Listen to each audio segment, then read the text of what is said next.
We've all seen the pictures, the movies of old American cars still on the road down here in Cuba. But I didn't really believe it till I got here. It actually is like that. Everywhere you look, car after car after car is a 60-year-old Detroit classic in varying stages of preservation or dilapidation. They certainly do their best.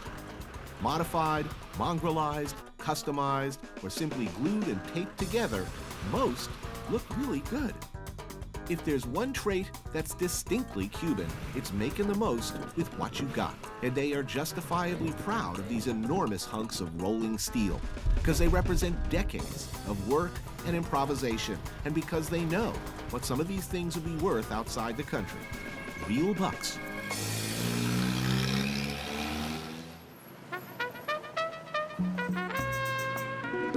It's not just the cars and the buildings that are still here, still trapped in amber. There are bars, too. I'm lured by the 40s nautical theme to this random bar. It's mojito time.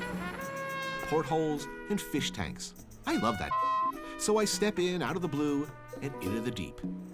Double duty. Satisfy my curiosity about this clearly state-owned establishment and catch up on my rum drinking, which is something you should really do a lot of here. Oh boy. Oh, that's some breakfast. One 70-year-old Havana Club, please. Ooh, wow, that's very good.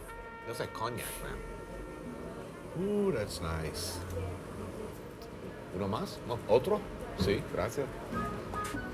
I hope I'm not giving a bad impression of Americans. I might have knocked back a mojito, a pretty healthy serving of straight rum, and my second mojito's coming all in like 10 minutes.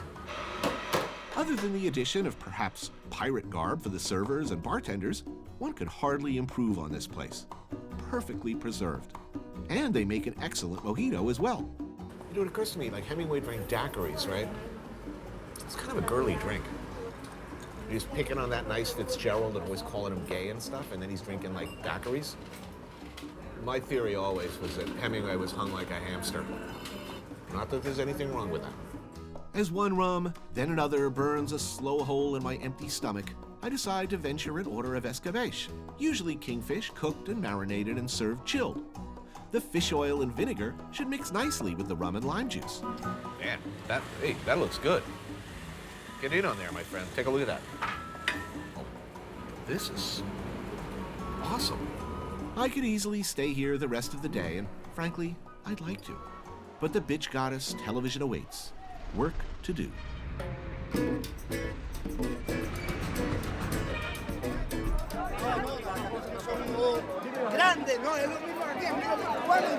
In Havana's Parque Central, there's an argument brewing. Not unusual around here, as this is Argument Central. It's been going on like this for years, every damn day. It's called La Esquina Caliente, or the hot corner. Baseball slang for third base.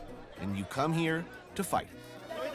Fortunately, I've got Cuban baseball expert Peter Bjarkman on my side, and he's more than fluent in Cuban Spanish. You have these guys that gather here every day to talk baseball. They all have membership cards. They're licensed by the government to be an official club. Are these ex-players? I mean, what gives them this official status? They're fans. Professional fans. They're professional fans. Government licensed fans. These fans are given an official license to assemble publicly and argue. The discussions invariably become quite heated, and that official status helps when authorities confuse a bunch of people arguing over the utility of the sacrifice bunt for a political route. And a lot of these guys just show up here every day and they have these passionate debates about what's going on in the league. Which can slip over into politics. Oh, absolutely. One of the interesting things for me when I first came here was discover how passionate these guys are about the players that have left here, that are branded officially by the government as being traitors. But for these guys, some of their heroes are El Duque and Jose Contreras. So baseball transcends politics. Here. Absolutely. No question about it. For the fans, absolutely no question about it. Is there a class component to what team you root for? No. Aquí la diferencia económica existe como en todo país del mundo. Yeah, there's no Hay economic obrero. difference. And no team can spend more than the other on players. No, because the teams are all owned by the league. The salaries are all the same for all the players. So how does it feel? 1 minute, Duque was making, like $125 a month here. The next minute he's in New York. He's making $10 million. Sí. Pese el motivo, la decisión que haya tomado el deportista cubano, en este caso el pelotero, se haya ido nosotros. They're totally supportive of this because he's representing them. Number one, he's still Cubano. ¿Hizo pelotero en Cuba? Hey, he's showing how good Cuban baseball is. The national team is Cuba's pride, and it's currently ranked #1 by the International Baseball Federation. What's interesting is how much they know about American baseball without being able to see it. Okay, they're asking me a question, okay, now, right, about how many of the Cuban stars I think could play in the major leagues, okay? I think that all the members of the national team, maybe 5 or 6 or 7 would be stars. Right. Yeah. De Spain, Céspedes, Cepeda, Abreu, Castano, Pedroso no, Ulieski no. The rest would not be stars, but they would play at the major leagues. Mejor prospecto que tiene el béisbol cubano y tuvo que pasar 3 años para ir a la Liga Menor. Oh, sí. En los últimos años han ido más de 200 peloteros cubanos y solamente han llegado 400 peloteros.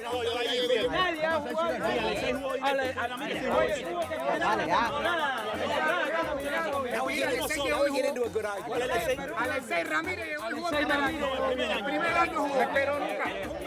Who's winning this year? Who's taking it all? Okay, ¿quién va a ganar este año entonces? Ellos. Pregunta. Quisiéramos que todos los peloteros cubanos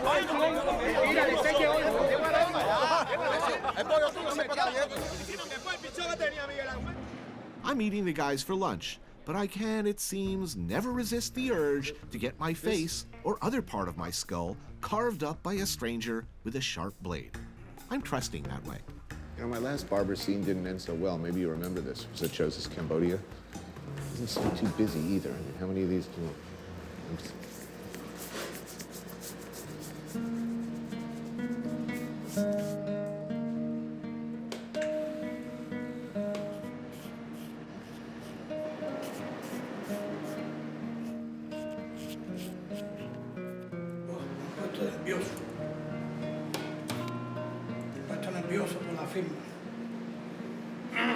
I have no idea what the gentleman is saying, by the way.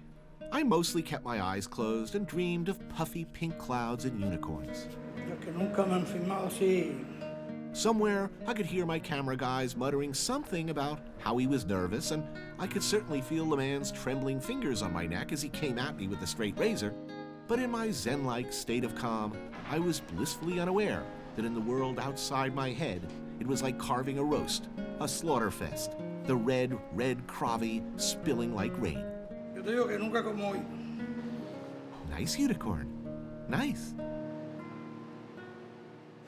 Man, that's a close shave. I'm not gonna whoa. That's like a baby's bottom.